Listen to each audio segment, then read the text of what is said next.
በመጨረሻም የቀድሞ የአሜሪካ ፕሬዝዳንት ባራክ ኦባማ ወደ ዶክተር ሮዳስ ሐሳብ መጥተዋል። ባራክ ኦባማ ልክ እንደ ዶክተር ሮዳስ ዩፎዎች አሉ ሲሉ በድፍረት ተናግረዋል።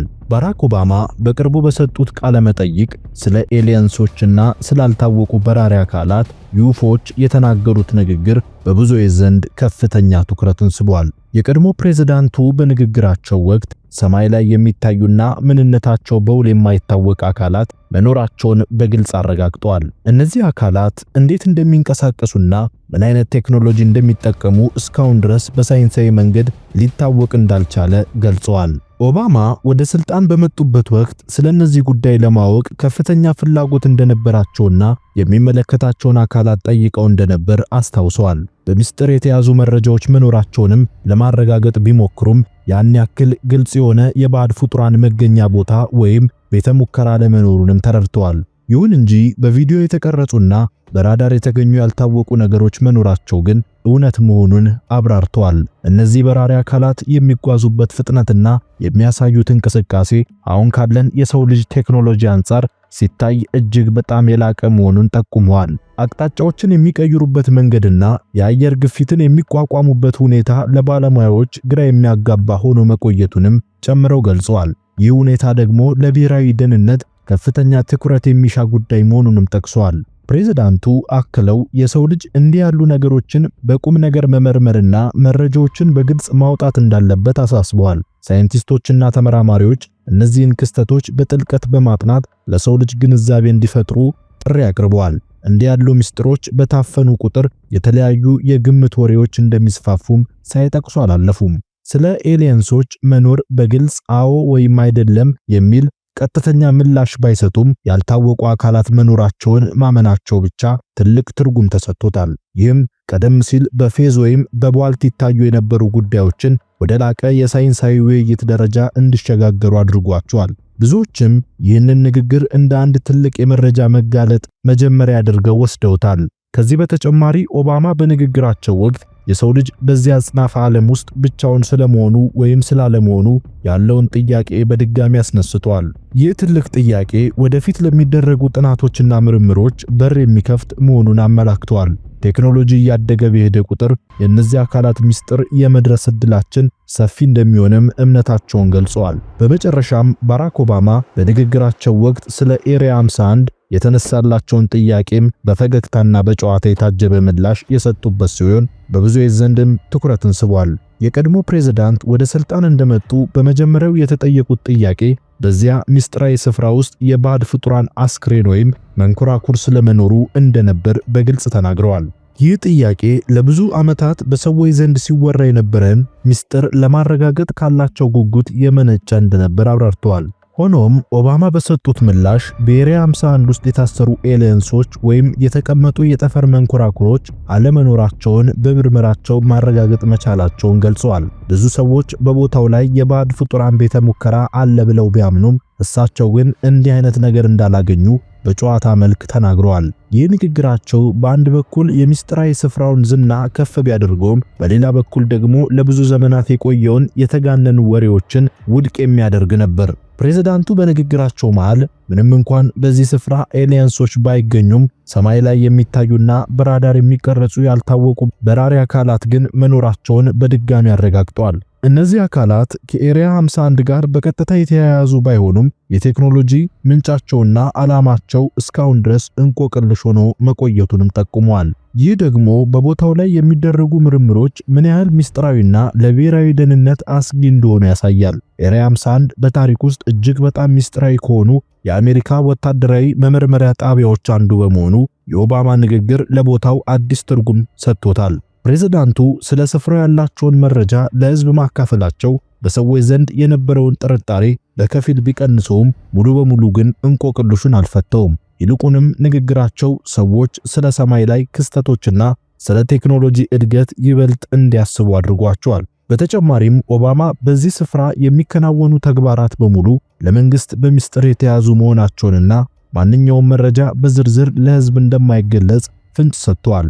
ይህ ደግሞ ኤሪያ 51 አሁንም ድረስ የከፍተኛ ቴክኖሎጂና የጦር መሳሪያዎች መሞከሪያ ማዕከል ሆኖ መቀጠሉን ያሳያል። የፕሬዝዳንቱ ንግግር በሳይንሳዊ ግኝቶችና በሚስጥራዊ ወታደራዊ ተግባራት መካከል ያለውን ልዩነት በግልጽ የሚያሳይ ነበር።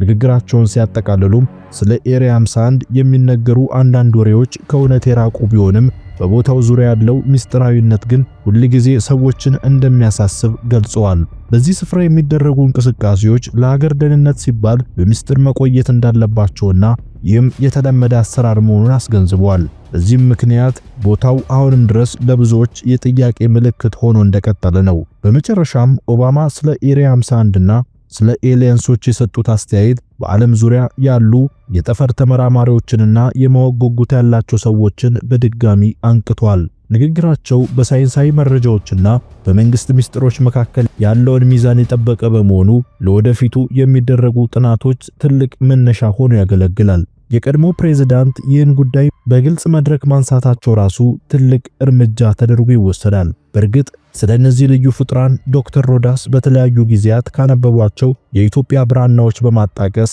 ሲናገር ቆይቷል። ያው እኛ ኢትዮጵያውያን የራሳችንን መምህራን ሊቃውንትን መስማትና ማበረታታት ባናውቅበትም ዶክተር ሮዳስ ስለነዚህ አውሬዎች በዓለም ላይ ካሉት ሁሉ እጅግ በጣም ክፉና እርኩሳን ናቸው።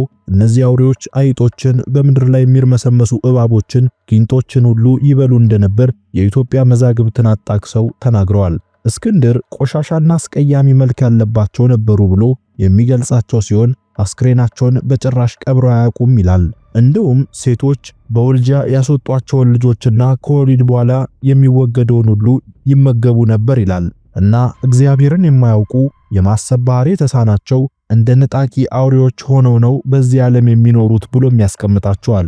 እንግዲህ ይህንን አስፈሪ ምስጢር የያዘው መጽሐፈ ንህብ ይባላል። መጽሐፈ እስክንድር ደግሞ ትንሽ ለየት ባለ ቋንቋ ሰበዳት፣ ታግስታት፣ ሰማንድሬስ ብሎ ያስቀምጣቸዋል። እስክንድር ስለ መልካቸው ሲናገር የአጋንንት የሰማንድሪያስ ትውልድ የሆኑ ግማሽ ፊታቸው እንደ ውሻ የሆነ፣ ግማሾቹ ደግሞ የአንበሳ ጅራት የሆነ፣ ግማሾቻቸው የንስር ክንፍ የሆነ የዱር ድመት የሚመስሉም አሉ ይላል።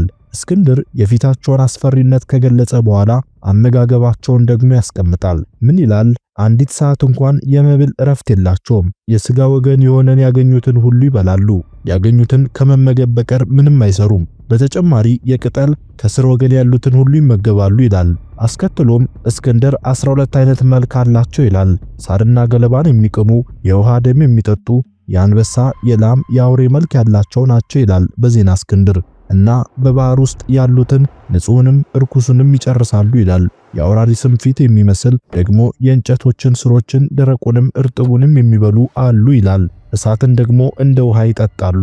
ዶክተር ሮዳስ እነዚህ አውሬዎች የት እንዳሉ ከእስክንድር መጽሐፍ ያገኘውን እንዲህ ሲል መጽሐፈ ንህብን እያጣቀሰ ይናገራል። የጥንታዊ መጽሐፍ እስክንድር ወደ እነርሱ ዓለም ገባና አያቸው ይላል። ክፋታቸውን ባየ ጊዜ ይረዳው ዘንድ ወደ እግዚአብሔር ለመነ። ከዛ አንድ ላይ ሰብስቦ ከነሚስቶቻቸው ከነልጆቻቸው አመጣቸው ካለ በኋላ በሰሜን ባሉ ወሰኖች አስገብቶ ዘጋባቸው። ይህ በሰሜን ያለ ሌላ የዓለም በር ሲሆን ከዓለም ወሰኖች ከምስራቅ ወደ ሰሜን ሌላ መግቢያና መውጫ የለውም ይላል። ዶክተር ሮዳስም ይህ ቦታ የት ሊሆን ይችላል ሲል ይጠይቃል። ወደ ኋላ መለስ ብሎም ልድገመውም ይልና ይደግመዋል።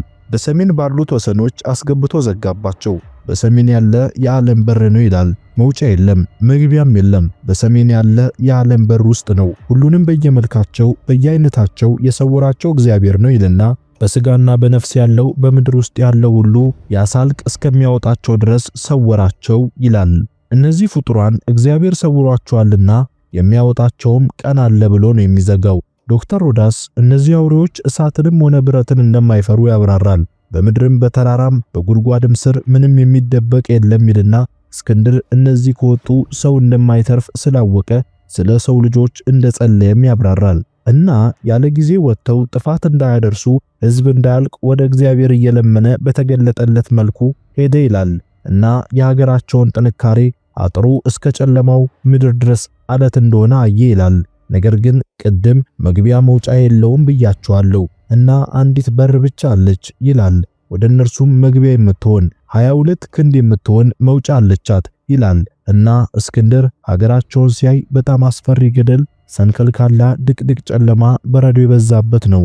አያይዞም እስክንድር ከዚህ አንጻር ሀገራቸውን ማየት በራሱ እንደሚያሳምም ይናገራል። ጭንቅላት ያዞራል፣ ከባድ ነው ማለት ነው ሲል ደግሞ ዶክተር ሮዳስ ይናገራል። የቃሎቻቸው ድምጽ መስማት መልካቸውንም ሀገራቸውንም ማየት አግባብ አይደለም ብሎ ነው ዜና እስክንድር የሚዘጋው። ፊትን ያጠቁራል፣ ራስን ያሳምማል፣ አጋንንታዊ ግብር ስላላቸው ምንም የሚፈሩት የለም ብሎ ያስቀምጣል። በመቀጠልም ዶክተር ሮዳስ ወደ ቀጣይ ወሳኝ ምዕራፍ ይሸጋገራል። ዶክተር ሮዳስ እነርሱን ለማግኘት ምልክቶች እንዳሉ ይናገራል። በዶክተር ሮዳስ ማብራሪያ እነዚህ ምልክቶች ሁለቱ ተራራዎች ናቸው። እነዚህ ሁለቱ ተራራዎች አንደኛው በመጽሐፈ ንህብ የተጠቀሰውን ልንገራችሁ።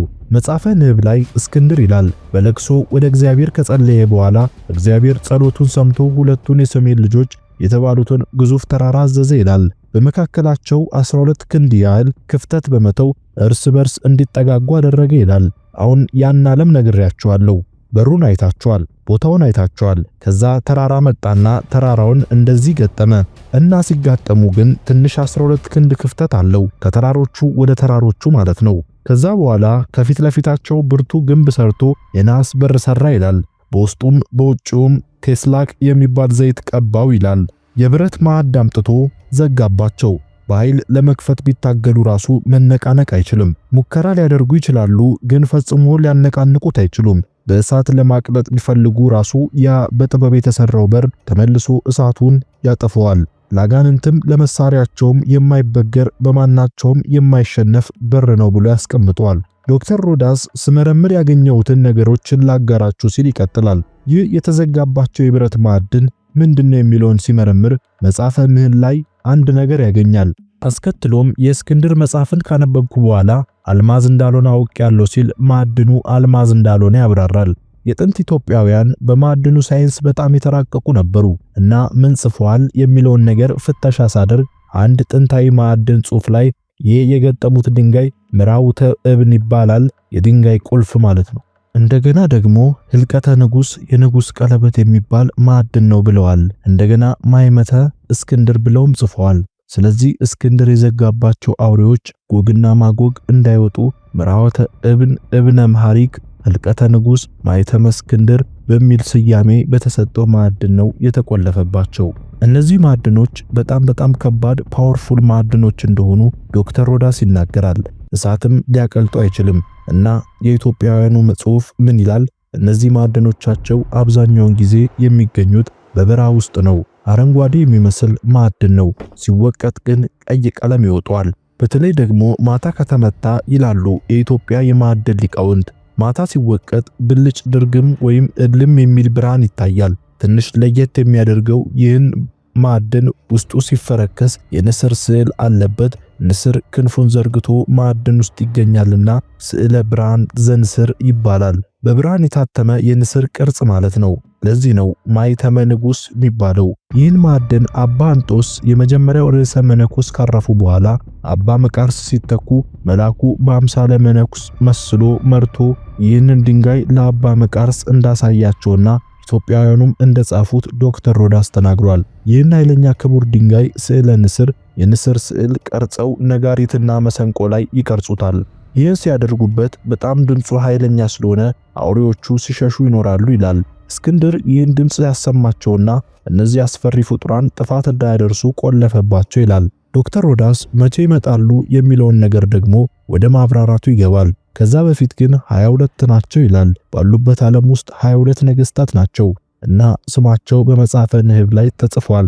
ጎግ ማጎግ፣ ናዋል፣ ፓርሳኤል፣ በጣም ብዙ ስማቸው ሰፊ ነው። 22 ስሞች አላቸው። 22 የተደበቁ መንግስታት ነው ያላቸው ሲል ዶክተር ሮዳስ ይናገራል። መቼ ይመጣሉ የሚለውን መጽሐፈ ንህብ እንዲያስቀምጣል። በዓለም ፍጻሜ በመጨረሻው ማብቂያ ላይ ወንዶች ሲበሉ ሲጠጡ፣ ሚስቶቻቸውን ሲያገቡ፣ ሴቶችም ለባሎች ሲሰጡ፣ ቦታቸውን ሲያሰማምሩ፣ ሕንፃዎች በሕንፃ ላይ ሲገነቡ፣ ምንም ክፉ ሰውና ተቀናቃኝ በሌለበት አስተማማኝ ጸጥታና ሰላም ሆኖ ሳለ በድንገት የሰሜን በሮች ይከፈታሉ ይላል እና የታሰሩ ጭፍሮችም ይወጣሉ ይላል። ድንገት ሰው ባልጠበቀው ሰዓት መላዋ ምድር በፊታችን ትንቀጠቀጣለች ይላል እና ሰዎችም በመሸሽ ተራራዎች ውስጥ፣ ዋሻ ውስጥ፣ መቃብር ስፍራዎች ውስጥ ይሸሸጋሉ ይላል እና ብዙ ሰዎችም በረሃብ ይሞታሉ። በሰዎች ላይ ከሚደርሰው መከራ ብዛት የተነሳ የሚቀብራቸውም ሰው አይገኝም እና እነዚህ ፍጡራን የሰዎችንም ስጋ ይበላሉ፣ የእንስሳትንም ደም ይጠጣሉ። ምንም የሚምሩት ነገር የለም። ምድርን ያጠፋሉ፣ ከፊታቸው መቆም የሚችል አይኖርም ይላል። ካስከፊው መከራ ከአንድ ሳምንት በኋላ ሁሉም ኢዮጲ በሚባል ሜዳ ላይ ይሰበሰባሉ ይላል። ያን ጊዜ ይላል በእግዚአብሔር ትእዛዝ ከመላእክት ሰራዊት አንዱ ከሰማያት ይወርድና በአንዲት ቅስፈት ያጠፋቸዋል ብሎ ይዘጋል። በራእይ ምዕራፍ 8 ቁጥር 9 ድረስ በአራቱም በምድር ማዕዘን ያሉትን አሕዛብ ጎግና ማጎግን እንዲያሰታቸው ለሰልፍም እንዲያስከትላቸውም ይወጣል። ቁጥራቸውም እንደ ባህር አሸዋ ያህል ነው። ወደ ምድር ስፋትም መጡ። የቅዱሳንንም ሰፈር የተወደደችውን ከተማ ከበቡ። እሳትም ከሰማይ ከእግዚአብሔር ዘንድ ወርዳ በላቻቸው በማለት ያስቀምጣል። ስለዚህ እነዚህ ጎግና ማጎግ የተባሉት እንደሆኑ ይጽፋል። አንድ ማወቅ ያለባችሁ ነገር እነዚህ አውሬዎች የሚመጡት ሰዎች በተዘናጉበት ማለትም በሚበሉበት፣ በሚጠጡበት፣ ሕንፃዎችን በሚሰሩበት ጊዜ ነው። ይህ ደግሞ እጅግ አስደንጋጭና አደገኛ ነው። የሆነ ሆኖ መጸለይ አይከፋም። የኃያላኑ መሪዎች እነዚህ ያልታወቁ ፍጡራን በመጨረሻም እንዳሉ በምድርም እንደሚገኙ በራዳሮችም እየታዩ እንደሆነ ተናግረዋል። ሁሌም እንደምለው መፍራት አያስፈልግም፣ ጸሎት ማድረግ ነው ዋናው መሳሪያ። የዛሬው ፕሮግራሜን በዚህ ያበቃው። ቻናሉን ላይክ፣ ሼር፣ ሰብስክራይብ እያደረጋችሁ እንደተለመደው ሐሳባችሁን ኮመንት ላይ እንድታሰፍሩ እየጠየቁ ለዛሬ ያበቃው። መልካም ጊዜን ተመኘው።